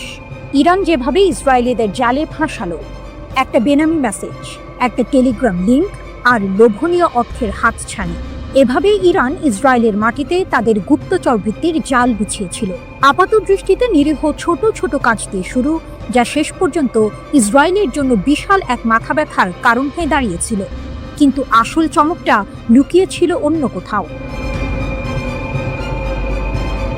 2024 সালের এপ্রিলে ইসরায়েলে ইরানের প্রথম ক্ষেপণাস্ত্র হামলার পর 30 জনেরও বেশি ইসরায়েলিকে ইরানি গোয়েন্দা সংস্থার সাথে কাজ করার অভিযোগে অভিযুক্ত করা হয়। এদের বেশিরভাগেরই গল্পটা প্রায় একই রকম। অজানা নম্বর থেকে আসা একটা মেসেজ, যেখানে সামান্য তথ্যের জন্য বা ছোটখাটো কাজের জন্য মোটা অঙ্কের টাকার প্রস্তাব। প্রথম দিকে কাজগুলো ছিল সহজ, যেমন কোনো পার্কের নির্দিষ্ট স্থানে কালো ব্যাগ পুঁতে রাখা হয়েছে কিনা তা পরীক্ষা করা। এর জন্য মিলত প্রায় $1000 মার্কিন। এরপর যখন লোভের পাল্লা ভারী হতে শুরু করলো, তখন এলো আরও বিপজ্জনক কাজের প্রস্তাব। আদালতের নথি থেকে জানা যায়, গত 1 বছর ধরে ইরানের এই গুপ্তচর বৃত্তির চেষ্টা খুব একটা ফলপ্রসূ হয়নি।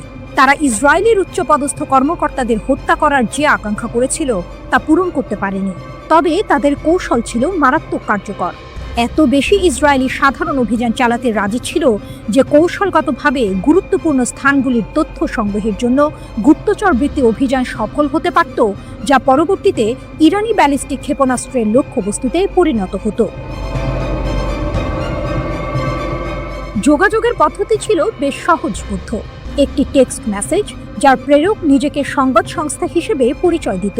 মেসেজে প্রায়শই যুদ্ধ সম্পর্কিত তথ্য চাওয়া হতো এবং বলা হতো, আমরা তা কিনতে প্রস্তুত। অন্য একটি মেসেজে আরও সরাসরি বলা হয়েছিল, একটি স্বাধীন জেরুজালেম মুসলমানদের একত্রিত করে, যুদ্ধ সম্পর্কে আমাদের তথ্য পাঠান।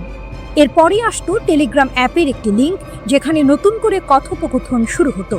মজার বিষয় হলো, এই কথোপকথনে ইসরায়েলি নাম ব্যবহার করা হতো এবং সহজ কাজের বিনিময়ে অর্থের প্রস্তাব দেওয়া হতো।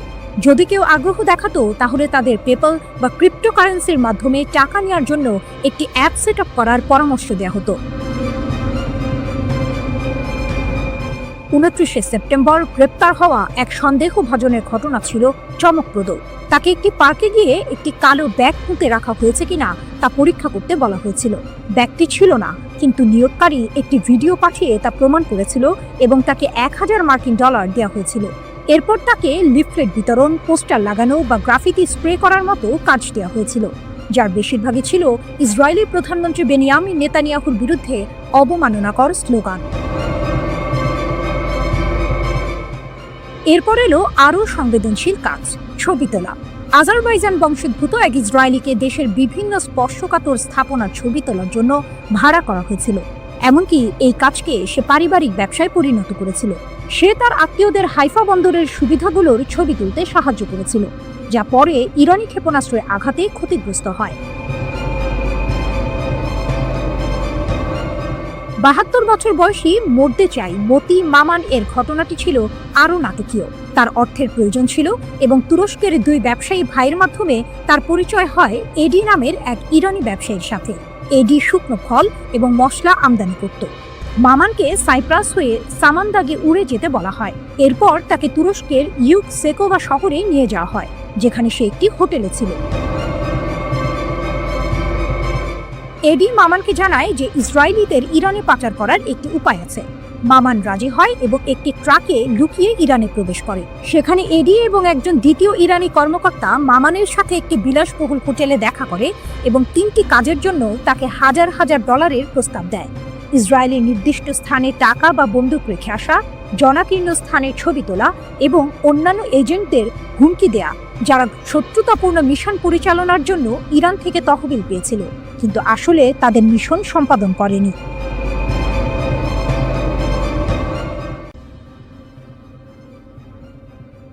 ইসরায়েলের সামরিক ঘাঁটিতে ইরানের ভয়াবহ আঘাত, স্যাটেলাইট তথ্যে চাঞ্চল্যকর মোড়। দীর্ঘ 12 দিনের সংঘাত শেষে ইসরায়েল দাবি করেছিল ইরানের ছোড়া প্রায় 84% ক্ষেপণাস্ত্রই প্রতিহত করা হয়েছে, কিন্তু স্যাটেলাইট চিত্র যেন ভিন্ন গল্প বলছে। টেলিগ্রামের এক প্রতিবেদন অনুযায়ী ওরেগন স্টেট ইউনিভার্সিটির গবেষকদের বিশ্লেষণ করা স্যাটেলাইট চিত্র থেকে জানা গেছে গত মাসে ইরান অন্তত 5টি ইসরায়েলি সামরিক স্থাপনায় সফলভাবে আঘাত হেনেছে। এর মধ্যে রয়েছে উত্তর, মধ্য ও দক্ষিণ ইসরায়েলের গুরুত্বপূর্ণ লক্ষ্যবস্তু, এমনকি একটি গোয়েন্দা তথ্য সংগ্রহ কেন্দ্র এবং একটি লজিস্টিক ঘাঁটিও।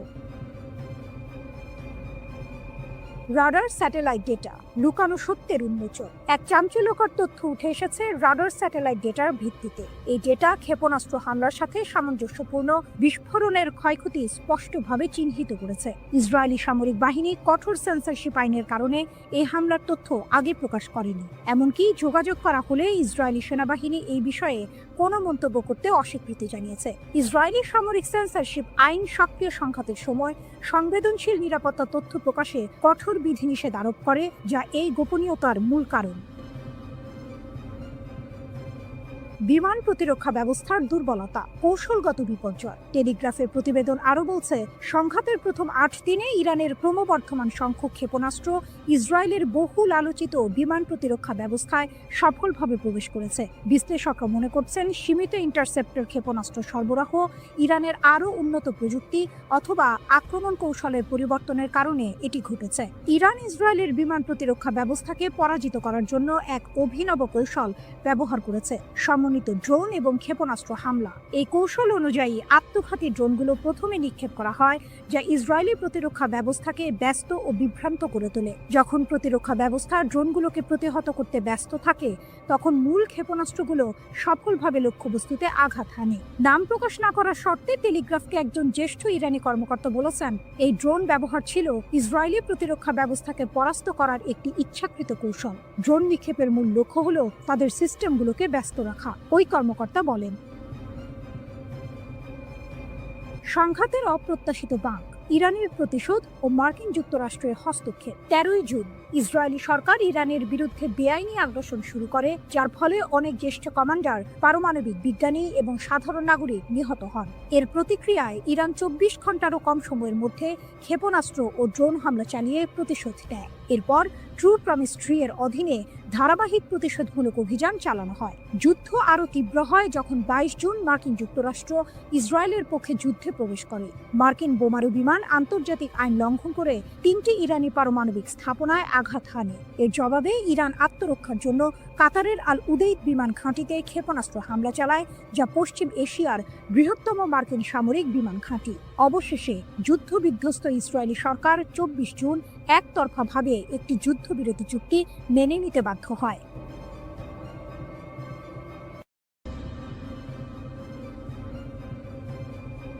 ভয়ঙ্কর এক সংবাদের শিরোনাম, কিন্তু তার ভেতরের কথা আরো গভীর। ইরান বলছে তারা এখনো কোনো ক্ষেপণাস্ত্রের শহরের দরজা খোলেনি। এর মানে কি? এর মানে হলো তাদের আসল আঘাত করার ক্ষমতা এখনো অব্যবহৃত। ইরানের নীরব সংকেত যে হামলা এখনো হয়নি। ইরান বরাবরই বলে আসছে তাদের সশস্ত্র বাহিনীর প্রতিটি পদক্ষেপ সুদূর প্রসারী পরিকল্পনার অংশ, তাৎক্ষণিক প্রতিশোধ নয়। যখন ইসরায়েলি দখলদারিত্ব যুদ্ধের শেষ দিনে ইরানের নিরাপত্তা কেন্দ্রগুলোতে হামলা চালায়, তখন বিশ্ব অবাক হয়েছিল ইরানের শান্ত প্রতিক্রিয়ায়। কিন্তু ইরানের এই আপাত নীরবতার পেছনে লুকিয়ে আছে এক গভীর কৌশল। ফজলির কথা স্পষ্ট, পারমাণবিক অস্ত্রের ক্ষেত্রে ইরানের প্রযুক্তিগত জ্ঞান রয়েছে, কিন্তু তাদের আদর্শিক নীতি এর ব্যবহার বা তৈরির বিপক্ষে। এই কথাগুলো আপাত দৃষ্টিতে শান্তি এবং সংযমের বার্তা দিলেও এর ভেতরের টুইস্ট হলো প্রযুক্তিগত জ্ঞান আছে মানে হলো তারা চাইলে তা করতে সক্ষম। এটি ইসরায়েল এবং পশ্চিমা দেশগুলোর জন্য এক শীতল সতর্কবার্তা। ইউরেনিয়াম সমৃদ্ধকরণ আপোষ নিয়ে ইরানের উপপররাষ্ট্রমন্ত্রী মাজিদ তখত রাভাঞ্চি জোর দিয়ে বলেছেন, মার্কিন ইসরায়েলি হামলা সত্ত্বেও ইরান তার পারমাণবিক কর্মসূচিতে অটল। তারা জাতীয় চাহিদা অনুযায়ী ইউরেনিয়াম সমৃদ্ধকরণ চালিয়ে যাবে। এর অর্থ আমেরিকা বা ইসরায়েলের কোনো হুমকি ইরানকে তার পথ থেকে সরাতে পারছে না। এটি কেবল একটি বিবৃতি নয়, এটি এক ধরনের চ্যালেঞ্জ।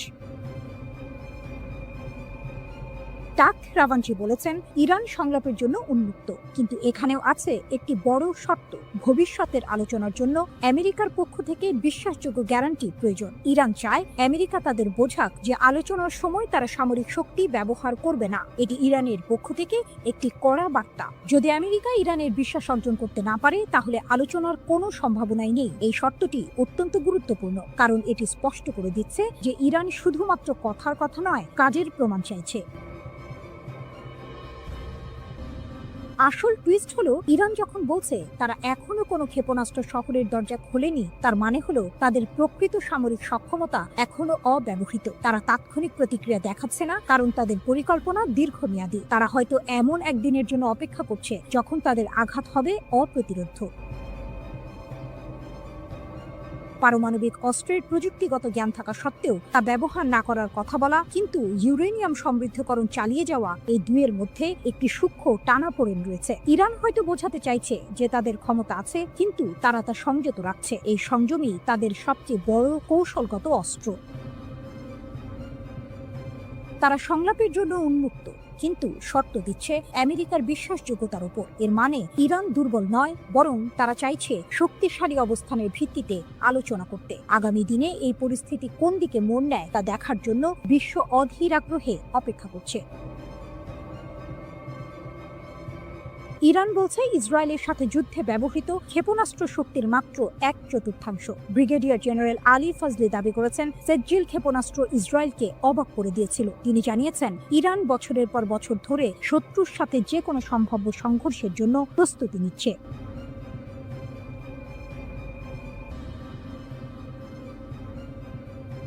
ইসরায়েলের কপালে চিন্তার ভাঁজ। ইরান নাকি এবার ধ্বংসাত্মক আর অভূতপূর্ব জবাব দেবে। ইরানের নতুন হুঁশিয়ারি। ইসরায়েলের কপালে কি আছে? মধ্যপ্রাচ্যের রাজনীতিতে আবারও উত্তাপ ছড়িয়েছে। ইরানের শীর্ষ সামরিক কর্মকর্তারা ইসরায়েলের বিরুদ্ধে কড়া হুঁশিয়ারি দিয়েছেন। ভবিষ্যতে কোনো আগ্রাসন চালালে ইরান নাকি জোরালোভাবে লড়াই করবে। তাদের কথা শুনে মনে হচ্ছে এবার পরিস্থিতি আরও গুরুতর হতে চলেছে। ইরানের শীর্ষ সামরিক কমান্ডার মেজর জেনারেল আমির হাতামি জোর দিয়ে বলেছেন যে ইরানের সেনাবাহিনী যে কোনো আগ্রাসনের বিরুদ্ধে কঠিন লড়াই করবে এবং নিজেদের সার্বভৌমত্ব রক্ষা করবে। তিনি গর্ব করে বলেছেন, ইসরায়েলি আগ্রাসনের বিরুদ্ধে ইরানের বিমান প্রতিরক্ষা সফলভাবে প্রতিরোধ করেছে। এমনকি তিনি দাবি করেছেন, ইরানি জনগণ এবং সশস্ত্র বাহিনী আক্রমণের মুখে ঐক্যবদ্ধ ছিল এবং তাদের লক্ষ্য থেকে কখনো পিছপা হয়নি। এই দাবি যদি সত্যি হয়, তাহলে ইসরায়েলের জন্য এটা একটা বড় দুশ্চিন্তার কারণ হতে পারে। ধ্বংসাত্মক ও অভূতপূর্ব প্রতিশোধের হুমকি। আইআরজিসি এর মুখপাত্র ব্রিগেডিয়ার জেনারেল আলী মোহাম্মদ নাইনি আরও এক ধাপ এগিয়ে সতর্ক করেছেন, ভবিষ্যতে যে কোনো হুমকির ক্ষেত্রে ইরান ধ্বংসাত্মক এবং অভূতপূর্ব প্রতিক্রিয়া জানাবে। তার মানে কি? এতদিন যা দেখেছি তা কিছুই নয়। ইরান কি সত্যিই এমন কিছু করে দেখাবে যা বিশ্ব আগে কখনো দেখেনি? যুক্তরাষ্ট্রের হামলা যুদ্ধের গতি বদলেছে কি? এদিকে ইরানে যুক্তরাষ্ট্র ও ইসরায়েলের যৌথ আগ্রাসনের বহু মাত্রিকতা বিশ্লেষণে রুশ একাডেমি অফ সায়েন্সের ইনস্টিটিউট অফ ওরিয়েন্টাল স্টাডিজের গবেষক লানা রাওয়ান্ডি ফাদাই বার্তা সংস্থা মেহেরের সঙ্গে বিস্তারিত কথা বলেছেন। রুশ বিশ্লেষকের মতে পারমাণবিক স্থাপনায় মার্কিন হামলা ছিল মূলত সাজানো নাটক। পশ্চিমা মিডিয়ায় তা রীতিমতো ন্যায়কোচিতভাবে স্থাপিত হয়, তবে বাস্তবে এর সামরিক রাজনৈতিক প্রভাব তেমন ছিল না। এটি ছিল হয়তো একটি থিয়েট্রিক্যাল গ্র্যান্ড ফিনালে, যা সংঘাত গরম হয়ে ওঠার আগে একটি সুন্দর সমাপ্তি এনে দেয়। শেষ পর্যন্ত উভয় পক্ষ যুদ্ধবিরতিতে সম্মত হলো কেন? রাওয়ান্দি বলেন, হামলা পাল্টা হামলায় উভয় পক্ষই প্রচণ্ড ক্ষতিগ্রস্ত হচ্ছিল। ইসরায়েল মার্কিন সহায়তায় আকাশ প্রতিরক্ষা বজায় রাখলেও ইরানের ক্ষেপণাস্ত্র হামলা প্রতিহত করা যাচ্ছিল না। তাদের ক্ষেপণাস্ত্র ও সামরিক সরঞ্জামের ঘাটতি ক্রমেই স্পষ্ট হচ্ছিল। এর মাঝে ইরানের হরমুজ প্রণালী বন্ধের হুমকি ও ইয়েমেনি হুথিদের যুক্তরাষ্ট্রের বিরুদ্ধে চুক্তি বাতিল যুদ্ধকে আরও বিস্তৃত করে ফেলতে পারত। এই ঝুঁকি ট্রাম্প প্রশাসনকে একটি দ্রুত সমাপ্তি চাওয়ার দিকে ঠেলে দেয়। এছাড়া রাশিয়া, চীন, কাতার, তুরস্ক, আজারবাইজান সহ একাধিক দেশ কূটনৈতিক চাপ সৃষ্টি করে। ইরানের প্রতিশোধমূলক ক্ষেপণাস্ত্র হামলায় তেল আবিবের দক্ষিণে রিহোবেদ শহরে ইসরায়েলের বিখ্যাত সামরিক সংশ্লিষ্ট গবেষণাগার বাইসমান ইনস্টিটিউট অফ সায়েন্স পুরোপুরি ধ্বংস হয়ে গেছে। ইরানের সরকারি টেলিভিশন চ্যানেল প্রেস টিভির এক প্রতিবেদনে এর বিস্তারিত তুলে ধরা হয়েছে। এতে বলা হয়েছে, সামরিক শিল্প কমপ্লেক্সের সঙ্গে নিবিড়ভাবে যুক্ত ইসরায়েলি শাসন ব্যবস্থার বৈজ্ঞানিক ও সামরিক গবেষণার মূল ভিত্তি হিসেবে গড়ে ওঠা এই প্রতিষ্ঠানটি এখন কার্যত অচল ও বিধ্বস্ত। ইসরায়েলি সংবাদ মাধ্যমের তথ্য অনুসারে ইরানের সুনির্দিষ্ট এই হামলাকে ভুল করে আক্রমণ হিসেবে দেখা হচ্ছে না, বরং এর লক্ষ্য ছিল পদার্থবিদ্যা, বায়োটেকনোলজি ও কৃত্রিম বুদ্ধিমত্তা সহ সামরিক গবেষণার গুরুত্বপূর্ণ এই কেন্দ্রটিকে গুঁড়িয়ে দেয়া।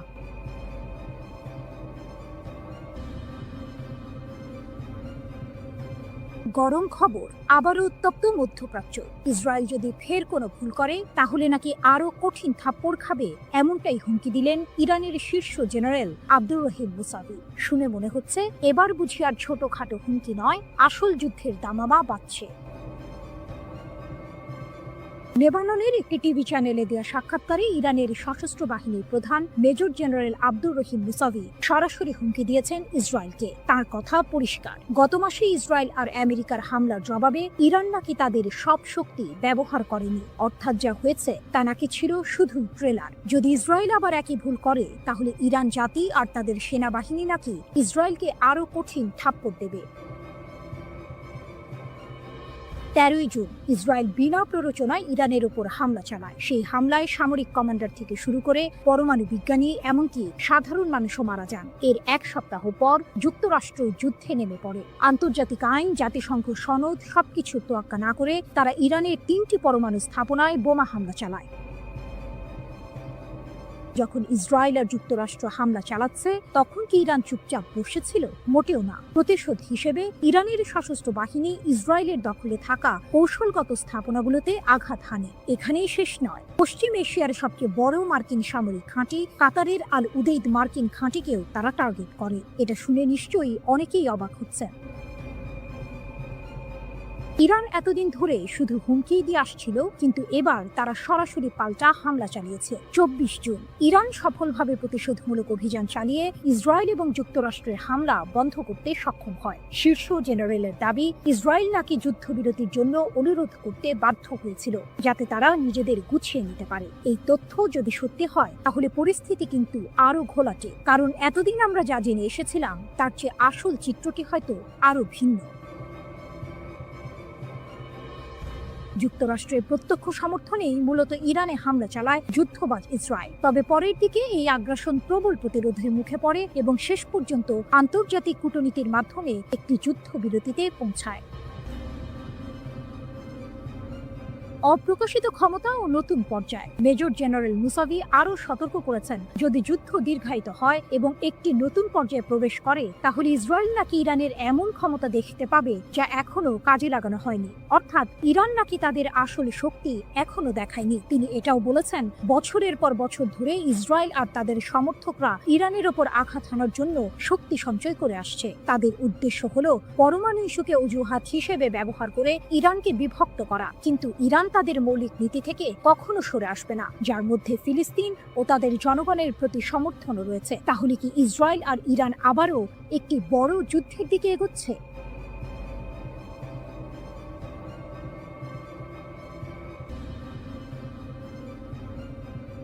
ইরান স্পষ্ট জানিয়ে দিয়েছে, ইসরায়েলের সঙ্গে তাদের পরবর্তী সংঘাত হবে চূড়ান্ত সংঘর্ষ। রাশিয়ার সংবাদ মাধ্যম আরটিকে দেয়া এক সাক্ষাৎকারে ইরানের একটি সূত্র এই তথ্য নিশ্চিত করেছে। এই ঘোষণা মধ্যপ্রাচ্যে নতুন করে উত্তেজনার পারদ চড়িয়ে দিয়েছে, কারণ ইরান বিশ্বাস করে তারা এখন ইসরায়েলের দুর্বলতা সম্পর্কে ওয়াকিবহাল এবং তাদের হাতে এমন উন্নত ক্ষেপণাস্ত্র রয়েছে যা ইসরায়েলের আকাশ প্রতিরক্ষা ব্যবস্থাকে সহজেই ভেদ করতে পারে। গত 13ই জুন ইসরায়েল ইরানের ওপর হামলা চালায়। ইহুদিবাদী দেশটির দাবি ছিল তেহরান পারমাণবিক বোমা তৈরির শেষ পর্যায়ে পৌঁছে গেছে। এই হামলায় ইরানের পারমাণবিক ও সামরিক স্থাপনাগুলো ক্ষতিগ্রস্ত হয়, শত শত মানুষ এবং পারমাণবিক কর্মসূচির সঙ্গে জড়িত বেশ কয়েকজন উচ্চ পদস্থ সামরিক কর্মকর্তা ও বিজ্ঞানী নিহত হন। এরপর 22 জুন যুক্তরাষ্ট্র ইরানের 3টি পারমাণবিক স্থাপনায় হামলা চালায়, যার মধ্যে ছিল নাতানজ ও ফোর্দোর ইউরেনিয়াম সমৃদ্ধকরণ কেন্দ্র। তেহরান অবশ্য বরাবরই সামরিক উদ্দেশ্যে পারমাণবিক কর্মসূচি পরিচালনার অভিযোগ অস্বীকার করে আসছে। পাল্টা জবাব হিসেবে ইরান কামিকাজে ড্রোন ও ক্ষেপণাস্ত্র হামলা চালায়, যা সরাসরি ইসরায়েল ও কাতারে অবস্থিত যুক্তরাষ্ট্রের আল উদেইদ বিমান ঘাঁটিতে আঘাত হানে। 12 দিনব্যাপী এই সংঘাত শেষ হয় যুক্তরাষ্ট্রের মধ্যস্থতায় হওয়া এক যুদ্ধবিরতির মাধ্যমে, যা এখনো কার্যকর রয়েছে। ইসরায়েলের দুর্বলতা উন্মোচিত। আরটিকে দেওয়া মন্তব্যে তেহরানের সূত্রটি জানায়, সাম্প্রতিক উত্তেজনার সময় ইরান ইসরায়েলি শাসনের দুর্বলতা শনাক্ত করতে পেরেছে। এটি একটি চাঞ্চল্যকর দাবি যা ইসরায়েলের প্রতিরক্ষা সক্ষমতা নিয়ে প্রশ্ন তুলেছে। সূত্রটি আরও দাবি করে যে ইরানের কাছে এখনো নতুন প্রজন্মের হাজার হাজার ক্ষেপণাস্ত্র রয়েছে এবং যুদ্ধ শুরু হলে প্রতিদিন অন্তত কয়েকশো ক্ষেপণাস্ত্র ইসরায়েলের দিকে ছোঁড়া হবে। যদি এই দাবি সত্য হয়, তাহলে ইসরায়েলের আকাশ প্রতিরক্ষা ব্যবস্থার জন্য এটি এক বিশাল চ্যালেঞ্জ হবে। এমনকি উন্নত আয়রন ডোমও এত সংখ্যক ক্ষেপণাস্ত্র মোকাবিলায় কতটা সফল হবে তা নিয়ে সন্দেহ থেকেই যায়।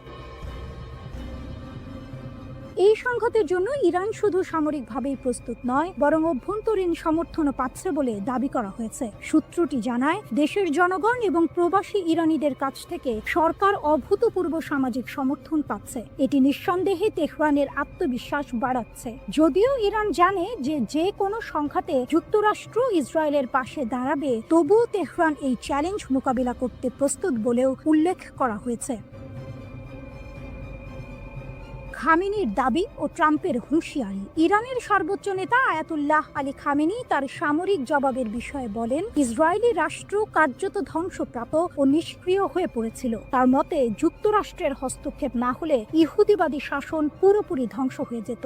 এটি ইরানের পক্ষ থেকে একটি বড় সড় দাবি যা ইসরায়েলের সামরিক সক্ষমতা নিয়ে গুরুতর প্রশ্ন তৈরি করে।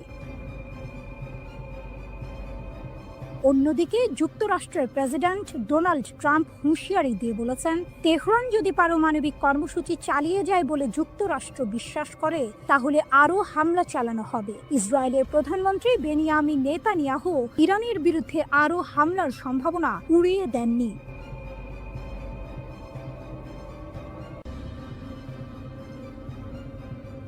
মোসাদ এজেন্টদের জালে ইরান, বিপুল অস্ত্র সহ গ্রেপ্তার 50।